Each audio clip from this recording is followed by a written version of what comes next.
roadways. And with the colder air coming in, that's going to mix with this moisture, and there is a possibility of some frozen precipitation, mainly wet snow, portions of Indiana, Ohio, and farther towards the north and east over towards upstate Pennsylvania into New York as we head into Thanksgiving morning, and that will continue to move northeastward as we go into the afternoon on Thanksgiving. Fortunately, for most folks, they're already going to be at their destination by the time the storm wraps up off the northeast and moves away from the coast as we head into Friday morning, as the colder air is going to start to plunge southward as we go into Friday and into the weekend. Again, the coldest air of the season arriving in the east. Now, we do have the possibility of some snow. This will not be along the I-95 corridor along the main cities, the bigger cities, so that's certainly some good news. We're talking mainly across the Ohio River Valley and up into the mountains of the northeast where there could be several inches of snow. Temperatures, well, watch the cold air push southward as we go later on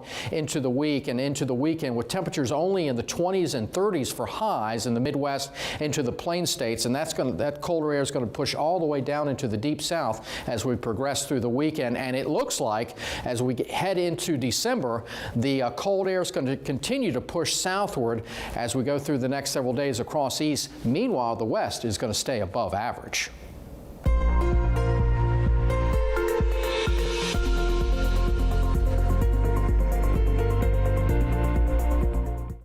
We have a new warning about bird flu to tell you about today. Health officials in California say that the virus has turned up in a batch of raw milk.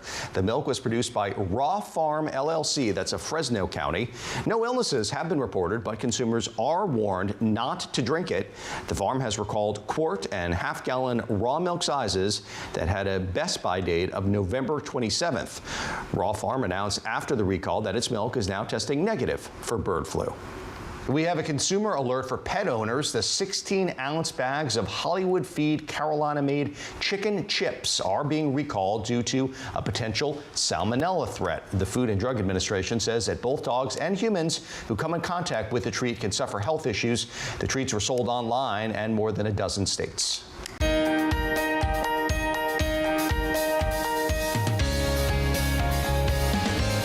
Wildfires continues to be a problem for firefighters in California, with over 1 million acres that have burned just this year. The Angeles National Forest Wildland Explorer program aims to extinguish these blazes with the help of the next generation of firefighters. Spectrum's Tanya McRae has more in today's High School Spotlight. Even though they're just doing a fire line exercise, these young future firefighters are learning the skills required to battle the real deal. Hurry up, pick it up. The fire's moving on you. The Angeles National Forest Wildland Fire Explorer program is designed for teens and young adults ages 14 to 21 that teaches skills in wildland firefighting. You guys got to move with the fire. Oscar Vargas is a Division I fire chief for the Angeles National Forest and an instructor for the U.S. Forest Service. He began his career as an explorer cadet at the age of 18 and has been with the U.S. Forest Service for 26 years. What we do is recruit young men and women from the LA area to join one of our 3 Explorer posts, which is a training program for young men and women. And it's designed to give them the skills, knowledge, and abilities to become wildland firefighters for the United States Forest Service or any other fire organization in the U.S. It's a year-round program that entails 4 to 10 hours every week. The curriculum evolves continuously as the U.S. Forest Service makes changes to how they manage structure protection, hazardous materials, adapt to new aircrafts, and develop tactics to handle difficult fires that are getting worse every year. Nice. There you go. Look at that. Graduating explorers are certified to become wildland firefighters. Victoria Cornish is one of them. In high school, she attended a job fair where she spoke to a female firefighter and was intrigued enough to give the program a shot. I really enjoyed being outside and working really hard and pushing myself to do better. As a wildland firefighter, it gives me the chance to push limits and break barriers. I'm able to get better every day. The Wildland Fire Explorer program specifically focuses on wildland firefighting versus municipal firefighting in a city or town, and it requires specialized types of training and equipment. I learned a lot from it. It gives you a lot of valuable skills. Other forest services across the country are in the process of establishing their own Wildland Fire Explorer posts and programs. For Spectrum News, I'm Tanya McRae. I'm Josh Robin. Thanks so much for watching. Your Spectrum News in 90 is coming up right after this short break. Stay with us.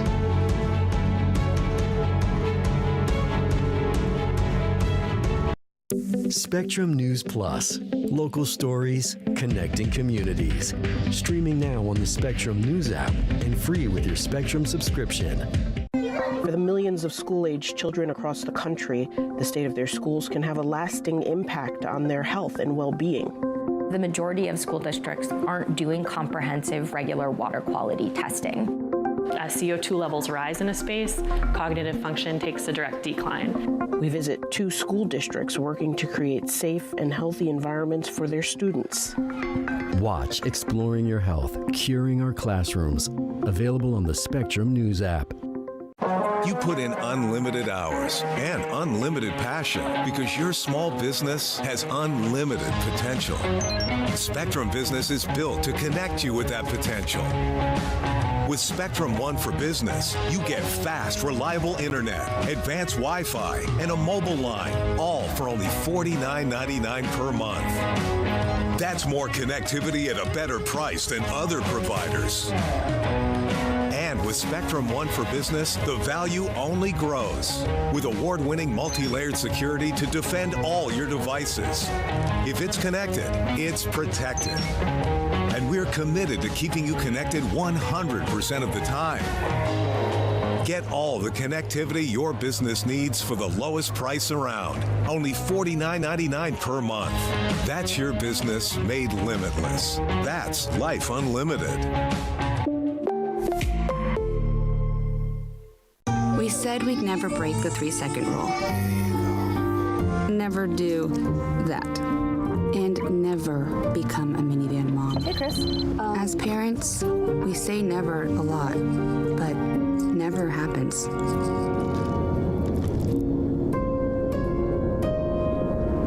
So when you say you'd never leave your child in a hot car, know it can happen. Before you leave the car, always stop, look, lock.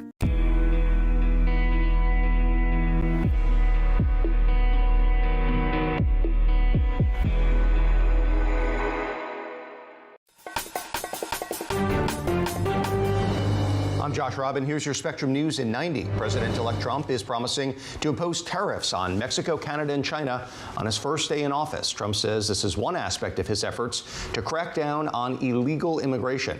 He says he'd impose a 25% tax on all international products entering the country, as well as a 10% additional tariff on goods from China. If implemented, the tariffs could raise prices for Americans.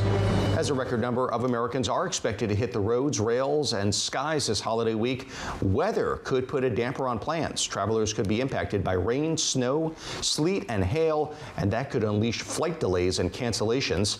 This is the time of year to be patient while traveling and give yourself enough time to get to your destinations. A new U.S. Senate report shows that airlines are making billions of dollars in so-called junk fees. Lawmakers say the money comes from the extra charges like checking bags or choosing a seat. The report shows that from 2018 to 2023, 5 airlines made more than $12 billion on seat selection fees alone. Lawmakers will hold a hearing on it next week. And President Biden is proposing Medicare and Medicaid cover the cost of weight loss drugs for Americans. The proposal could cost taxpayers as much as $35 billion over the next decade. But the president says it would give millions access to help bring down obesity. Those are your headlines. Now your forecast. Hello, everyone. Meteorologist Scott Dean with your weather on the One's forecast as we're tracking a front pushing across the east with mainly rain, but we're seeing some mixed precipitation in the state of Maine. Also looking at some snow showers and rain off towards the west, over towards the California coast, seeing some heavier rain. Where San Francisco, you're going to see that rain continue, and that'll extend up into the northern Rockies with some rain and snow. Also looking at much colder temperatures in the upper Midwest as a front comes through with highs only in the 20s in Minneapolis.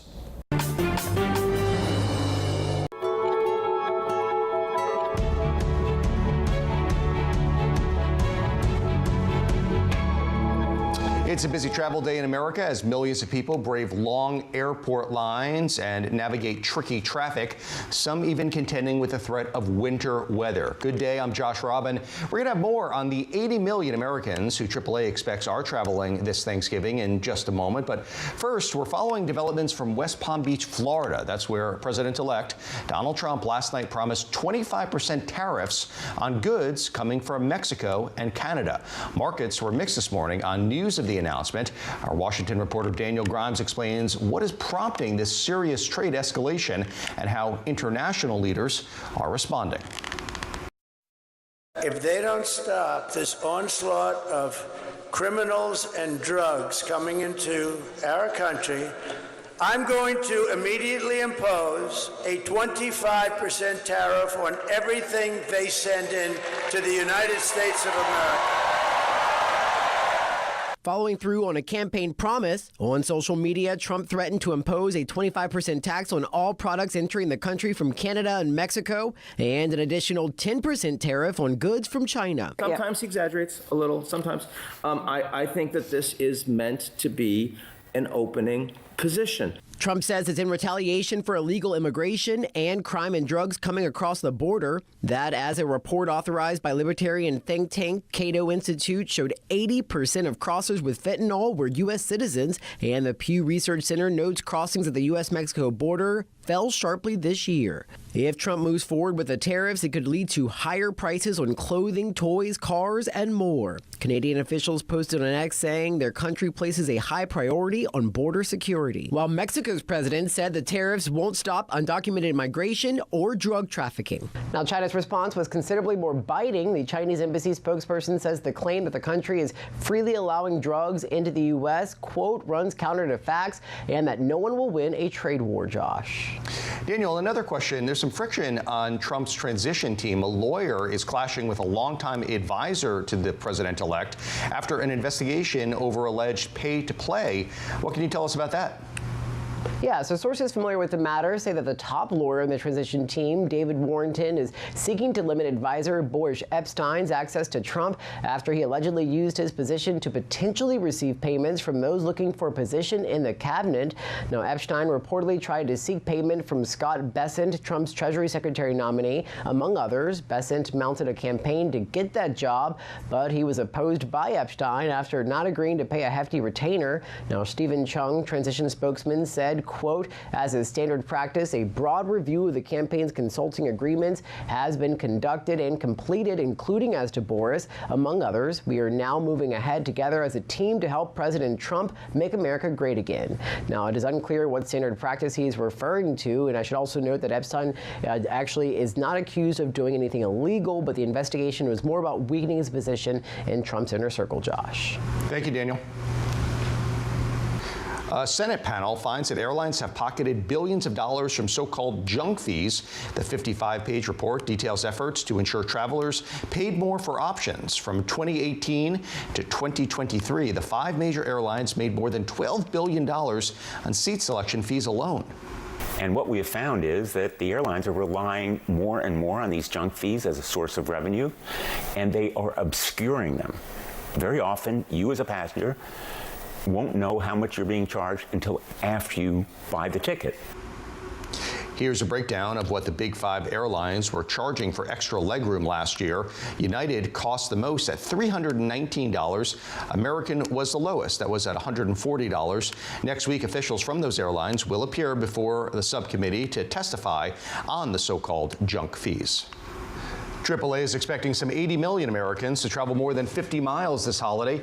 Good news for those drivers hitting the highway. Gas prices are on the decline as the busiest travel days of the year get underway. The average price for a gallon today is just over $3. That's according to the online tracking service Gas Buddy. That is down from $3.22 a year ago. Patrick DeHaan is the head of petroleum analysis for Gas Buddy, and he joins me now. Patrick, why are prices lower this year? Well, we've seen a continued rebalance in the economy. The Fed has been raising interest rates, or had it raised interest rates. That's cooled the economy off. Gasoline demand a little bit lower this year, but also more significantly on the supply side, increased global supply of crude oil, as well as a slowdown in China. And that's helping to limit global demand. At the same time, we've seen help on the refining side of things. All of that has paved the way for a continued but slight improvement in gas prices ahead of the holiday. And let's talk a little bit about these tariffs that the president-elect is promising on goods from Canada and Mexico. That would include crude oil. And how much do we depend on crude oil that is imported, or how would that affect the global markets? Because both Canada and Mexico produce oil. Yeah, that's right. And Canada is the exclusive supplier of many refineries down in the U.S. in the Great Lakes, the Midwest, and the Rockies. Almost all of the oil refined in those regions comes from Canada, which sends us over 4 million barrels of oil every single day. It's very problematic because Canada produces a lot of heavy sour crude oil, a type of oil that the U.S. produces very little of. And so even if we increase production in the U.S. to supply those refineries that could potentially be impacted, it would not be the right type of crude oil. And so this is something that could have a profound impact to the tune of 25 to 75 cents a gallon if Trump moves ahead with these tariffs on Canadian oil. Patrick DeHaan, head of petroleum analysis at Gas Buddy. Thanks so much. Thanks for having me. Meteorologist Scott Dean joins me now for a quick preview of your travelers' forecast. Scott, how are things looking for those last-minute travelers tomorrow, let's say? Well, much of the country is going to be quiet as we head through the big travel day on Wednesday, but we are going to be following a storm system that's going to be taking shape across the plains and moving into the Midwest. And Futurecast is indicating by the time we get into Wednesday afternoon into the evening, there'll be some rain breaking out in the Midwest around St. Louis and on over towards Indianapolis. And as the colder air rises, we are expecting this to change over to some wet snow around Indianapolis, over towards Dayton, Ohio, into Columbus. And some of that frozen precipitation or wet snow will be moving into northern portions of New England. The good news in this, it looks like this is going to be happening while most of us are at our destination already on Thanksgiving Day, and this does not look like at least the snow or winter part of the storm is going to be affecting major cities along the I-95 corridor. Okay, Scott Dean, thank you. The average age for a first-time homebuyer in the United States is 38 years old. Coming up on Spectrum News, the new factors that change this trend across the country.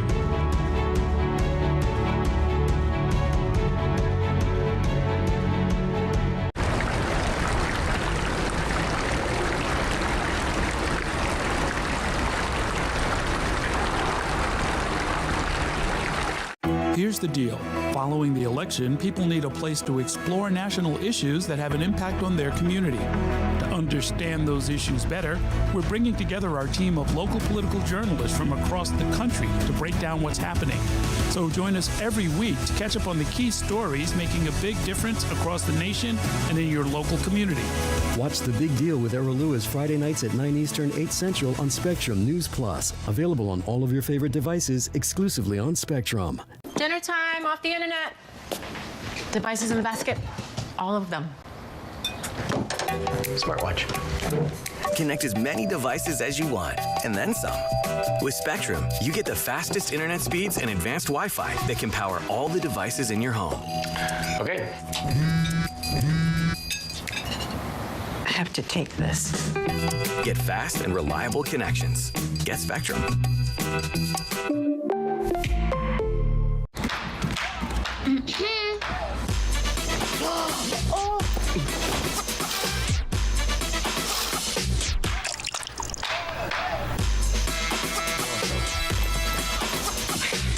You're not gonna get it all right.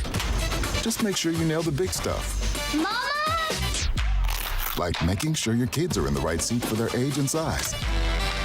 Get it right at nhtsa.gov/the-right-seat.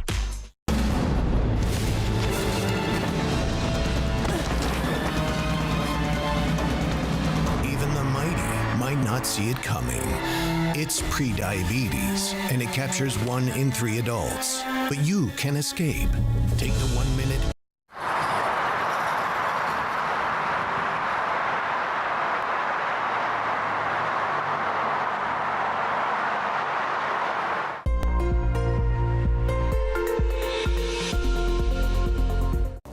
Hello, everyone. Meteorologist Scott Dean with your Weather on the Ones forecast, as a lot of folks are going to be doing some traveling as we're getting closer and closer to Thanksgiving Day. And it does look like we're going to be dealing with a Thanksgiving Day storm system that's going to bring some rain and some snow to portions of the Ohio River Valley and into the Northeast, where right now it looks like it's going to be mainly rain over the big cities along the I-95 corridor. Looking at the satellite radar composite, we are dealing with a front that's bringing a few scattered showers to the East Coast. As you head up into Maine, it changes over to some frozen precipitation. Looking at a lot of rain across portions of the California coast just south of San Francisco, and that moisture turning into snow as we head into the northern Rockies. As we look at our futurecast model, this one front's going to be clearing the coast along the east with high pressure building in. And as we head into the big travel day on Wednesday, we're going to be watching this storm system pushing out of the Plain States with some rain breaking out into the Midwest, and that could include St. Louis as we go into Wednesday evening. And eventually, as this moisture moves eastward, we're going to start to see it change over to some wet snow over towards portions of Indiana and Ohio as we head into Wednesday night into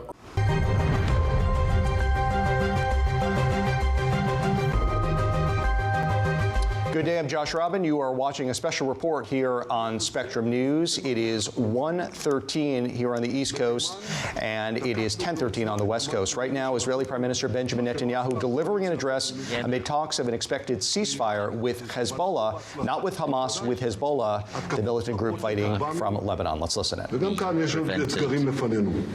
Many attacks of UAVs in Syria. We're breaking the trials, the attempts of arming Lebanon from Iran and Hezbollah. Assad needs to know that he's playing with fire. And now in Lebanon, Hezbollah chose to attack us on the 8th of October.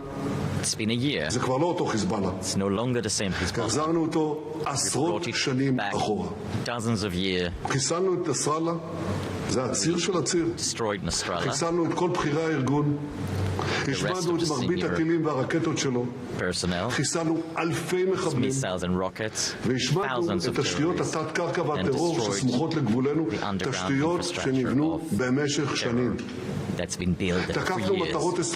We attacked strategic goals around Lebanon, and we make dozens of buildings fall in Beirut. The ground is trembling. Citizens of Israel, 3 months ago, would have been sound science fiction, but it isn't. We did it. I'd like to say to you, in any given moment, that this war, I'm looking at all fronts. This is how I acted in the beginning of the war, to focus on Gaza and not opening a new front in Lebanon. This is how I acted a few months ago, where conditions were right to focus on Hezbollah. This is how I acted when the Iran missiles attack happened, when we chose specifically when to retaliate and how. And this is how I act today. I look at all fronts and I see the full picture, and I'm determined to give our soldiers, our hero soldiers, all measures to save their lives and bring back victory. This is why I will bring an agreement for the cabinet. The duration of it will depend on what happens in Lebanon. We keep a whole freedom for military freedom, and if Hezbollah will rearm itself, we will attack. And it will, if he'll fire missiles, if he puts traps with missiles, we will attack. And I know it's been said that once we agree on a ceasefire, we won't be able to do it. But I remind you, this is exactly what we've been told when we have a ceasefire with Gaza in order to bring back hostages, our hostages.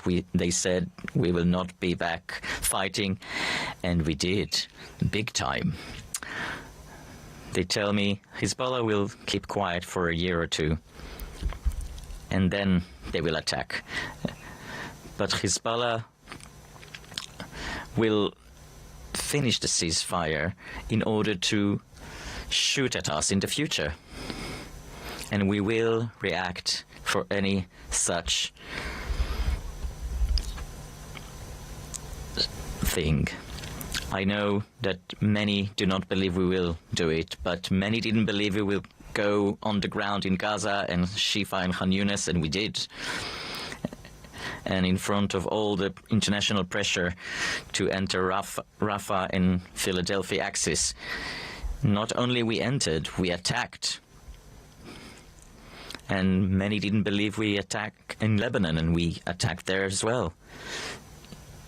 In huge power and sophistication that surprised the world. And after all of that, maybe it's better to believe in our way, in our determination, and our commitment to victory. So why doing ceasefire now? There are three main reasons. First, focusing on the Iranian threat, and I will not expand on that. Two, refreshing the military forces and our equipment. And I'm telling you, as it's not a secret, there's been delays in bringing more weapons and arms, and this delay will finish soon.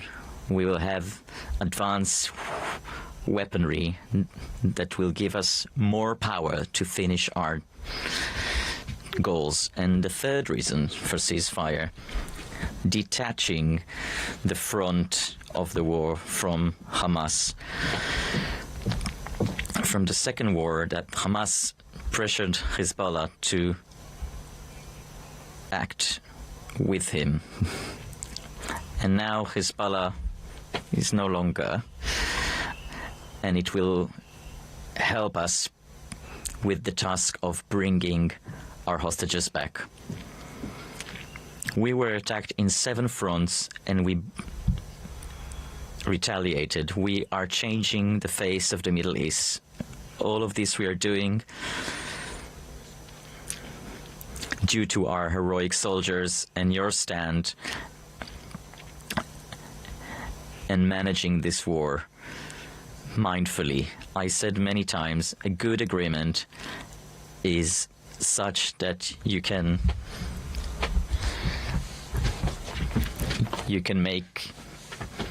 make it a reality, and with God's help we will make the North flourish again until the victory.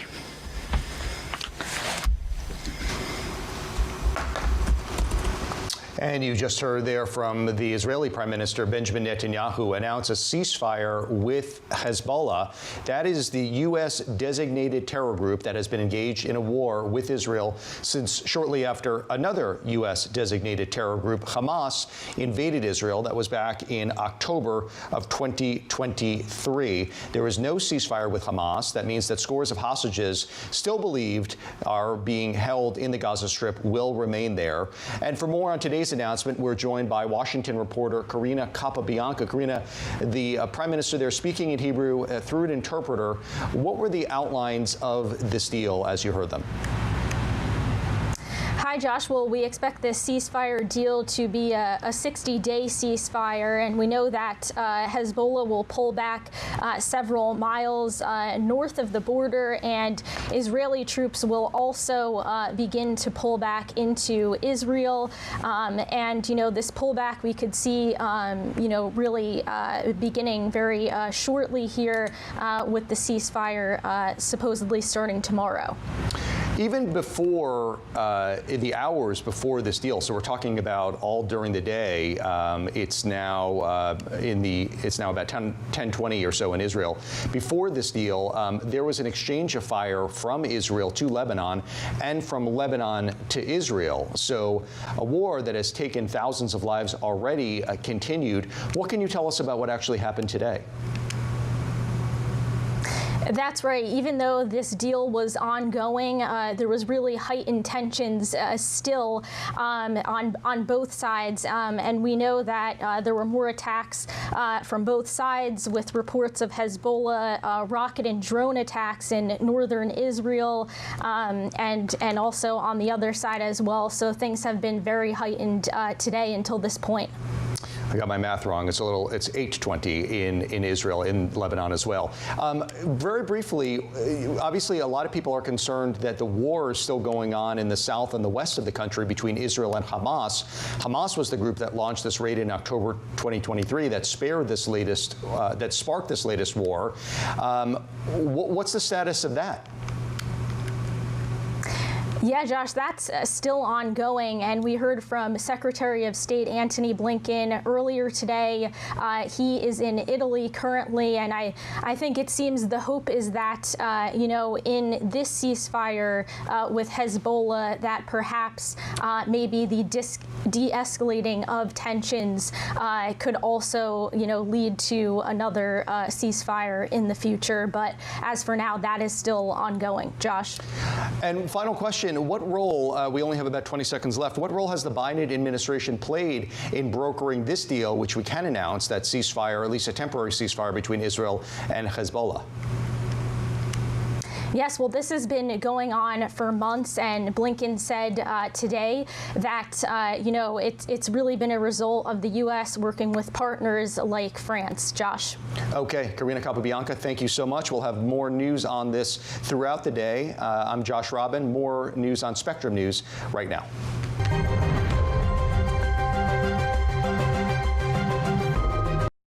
For children with disabilities, not being able to do certain things with their friends can be difficult to accept or to understand. Spectrum's Elise Underwood introduces us to an Ohio mom creating a safe space for kids while proving that everyone is capable of having